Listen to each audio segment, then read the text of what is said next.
అబ్బే అది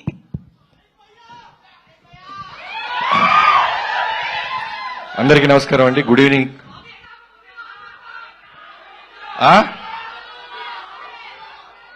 ఒకటి చెప్పండి. అంటే ఇందాక హీరోయిన్ ఎక్కితే అమ్మాయి ఎవరెక్కినా ఐ లవ్ యూ అన్నారు, మాకేదో అరుస్తున్నారు. అది తక్కువ మాట్లాడతాను, ఎక్కువ అరిస్తే కన్ఫ్యూజ్ ఉన్నది పోద్ది. ఫ్యాన్స్ అందరికీ, మాస్ మహారాజ్ గారి ఫ్యాన్స్ అందరికీ నమస్కారం. నాకు ఎప్పుడు రవితేజ గారిది ఏ ఈవెంట్ ఉన్నా పిలిచినా పిలవపోయినా నాకే వచ్చేయాలనిపిస్తుంది. ఎందుకంటే 2014 మీ అందరికి గుర్తుందో లేదో, ఇవాళకి నేను ఎన్ని సినిమాలు తీసినా, ఎన్ని బ్లాక్ బస్టర్లు తీసినా, ఆ ప్రోమో అన్నా నీలాంటి ఒకటి ఉండాలి ఇండస్ట్రీకి, ఎంతో మంది ట్రైన్లోకి వచ్చిన అసిస్టెంట్ డైరెక్టర్ చేసే ఒక వీసా మీరని చెప్పాను. అలా ఇవాళ రోజున ఎంతో మంది డైరెక్టర్లు మేము ఏ సినిమాలు చేసినా నువ్వు పెట్టిన భిక్షే అన్నా, మీరు అవునన్నా కాదన్నా, వి లవ్ యూ ఆల్వేస్. నేనింతేలో డైలాగ్ ఉంటుంది, సక్సెస్ వచ్చినా ఫ్లాప్ వచ్చినా సినిమా సినిమా సినిమా అని. అది డైలాగ్ కాదు, ఆయన వ్యక్తిత్వం. సక్సెస్ వచ్చినా షూట్లోనే ఉంటారు, ఫెయిల్యూర్ వచ్చినా మళ్ళీ షూట్లోనే ఉంటారు. హానెస్టీగా డైరెక్టర్ ఏది చెప్తే అది చేసుకుంటూ వెళ్తున్న మాస్ మహారాజ్ గారికి త్వరలోనే చేస్తాను తమ్ముళ్ళు, త్వరలోనే చేస్తాను. గ్యాప్ లేకుండా దూసుకుంటూ వెళ్ళిపోతున్నారు ఆయన. ఏదో ఒక గ్యాప్ లో అప్లికేషన్ పెట్టి వచ్చేస్తాను. సో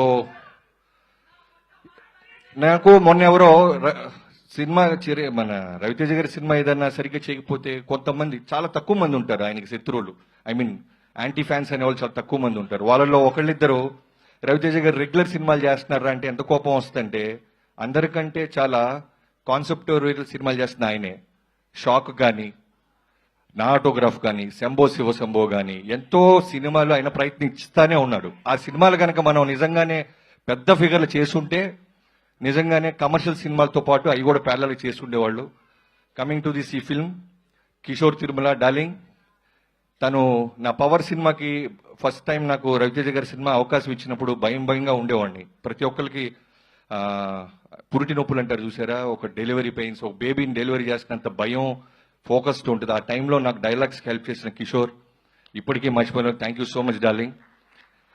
మీ అందరికీ తెలుసో తెలీదో చాలా జ్వరంతో ఉన్నాడు, అయినా సరే ఒక డైరెక్టర్ ఈ సినిమాని ముందు తీసుకెళ్లాలని అతను డాన్స్ వేస్తుంటే నిజంగానే bottom of my heart we love you darling. నీ హానెస్టీ, నీ రైటింగ్ ఈ సినిమా ఖచ్చితంగా పే చేస్తుంది. అన్నిటికంటే ముందు ఈ సినిమా క్వశ్చన్ పేపర్ నాకు ఒకటి లీక్ అయ్యింది. జనరల్ గా ఒక ఆ వ్యక్తి పేరు ఇప్పుడు చెప్పను, బ్లాక్ బస్టర్ అయిన తర్వాత చెప్తాను. మీ అందరికీ తెలిసిన వ్యక్తే. చాలా అంటే చాలా పక్కాగా చెప్తాడనమాట. నేను రవితేజ గారి సినిమా ఏది వచ్చినా ఫస్ట్ అన్నీ అడుగుతాను ఎలా ఉందని. అలాంటిది ఈ సినిమా రాత్రి చూడటం జరిగింది. అతను చాలా ఎక్స్ట్రాడినరీగా ఉందని చెప్పాడు. ఆ సినిమా ఖచ్చితంగా ఈ సినిమా బ్లాక్ బస్టర్ అంటానని ఇదే బెస్ట్ ఎగ్జాంపుల్. చాలా కాన్ఫిడెంట్గా చెప్తాను ఈ సినిమా బ్లాక్ బస్టర్ అవుద్ది. పూర్ణంగా లోడింగ్ చేద్దాం.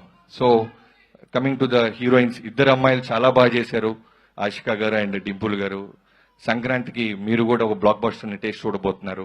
And coming to all the actors, మిగతా వాళ్ళందరికీ, సీనుకి, తారక్ పొన్నప్ప గారికి అందరికీ. అండ్ టెక్నీషియన్స్ గురించి వస్తే మూరెళ్ళ గారు, నేను మూరెళ్ళ అన్న ప్రసాద్ అన్న అంటుంటున్న వెంకీ మామకి చేశారు. ఈ సినిమా ముందు ఒకే మాట చెప్పాడు, రవితేజ గారిని అన్ని సినిమాల్లోకి అందంగా చూపించబోతున్నాను తమ్ముడు అని. అది రిఫ్లెక్ట్ అవుతుందన్న. అండ్ ఆర్ట్ డైరెక్టర్ ప్రకాష్ గారికి, ప్రకాష్ గారు సంక్రాంతికి ఎన్ని సినిమాలు ఉన్నాయి మన లిస్ట్లో, మీది భీమ్స్కి. So I wish you all the best Bheems. ఒక పక్క చిరంజీవి గారి సినిమా పాటలు బ్లాక్ బస్టర్ అయినాయి, అలానే ఈ సినిమాలో పాటలన్నీ బ్లాక్ బస్టర్ అవుతున్నాయి. ఎప్పుడో నేను మణి శర్మ గారి చూసేవాళ్ళం, ఒకే సీజన్లో ఒకే సంక్రాంతికి ఒక మ్యూజిక్ డైరెక్టర్కి ఇన్ని సినిమాలు రావటం, తర్వాత నిన్నే చూస్తున్నాను. I wish you all the best. And Sudhakar గారు సింపుల్గా మాట చెప్పేసి వెళ్ళిపోయారు. మీకు సింపుల్గా ఫ్యాన్స్ బ్లాక్ బస్టర్ సింపుల్గా రిటర్న్ ఇస్తారు. I wish you all the best. ఎవరైనా మర్చిపోతే క్షమించండి. Thank you so much. Thank you so much.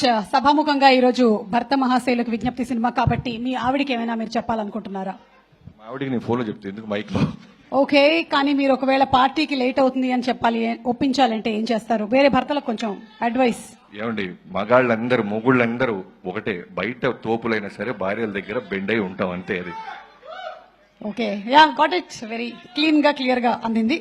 Thank you so much. And Harishankar గారు, మీరు మాట్లాడే ముందు ప్లీజ్